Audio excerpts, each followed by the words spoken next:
Welcome to English, Haitian, Creole class.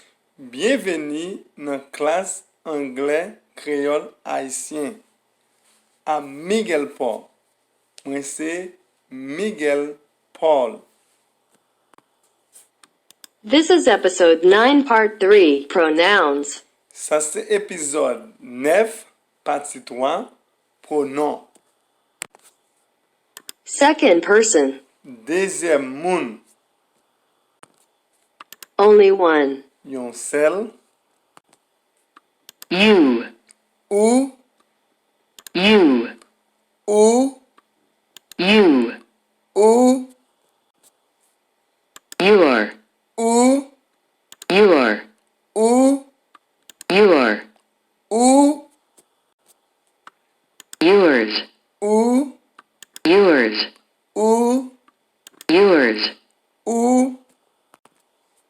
More than one. Please passer yon sel. You, Ou, you, ou, you, ou,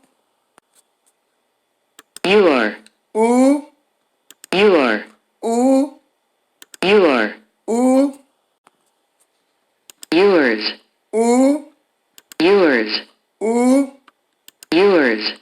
ou.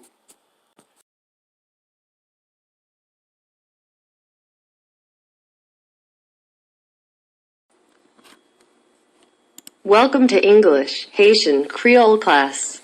Bienvenue dans classe anglais créole haïtien. À Miguel Paul. Moi c'est Miguel Paul. This is episode 10, part 4, pronouns and examples. Ça c'est épisode 10, partie 4, pronom ak exemple. Only one. Yon sel. You, Ou, you. ou, I love you. mwen reme ou, mwen reme ou. I love you. Mwen reme ou, mwen reme ou. You are, Ou, you are. ou, Where is your pen? kote plim ou an. Where is your pen? Kote plim ou an. Yours, Ou, yours.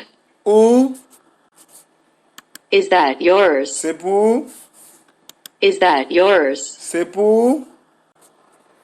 More than one. Please pase yon sel. You, Ou, you. ou, It just isn't you. li jis se pa ou.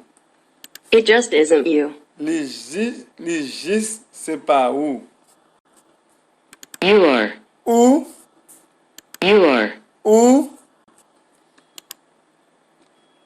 Your books are lying scattered. livou yo gaye tout patou.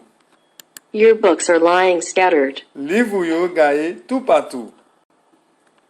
Yours, Ou, yours. ou, I'm only doing that to profit yours truly. mwen selman fè sa pou profi ou vreman. I'm only doing that to profit yours truly. Mwen selman fè sa pou profi ou vreman. Nan.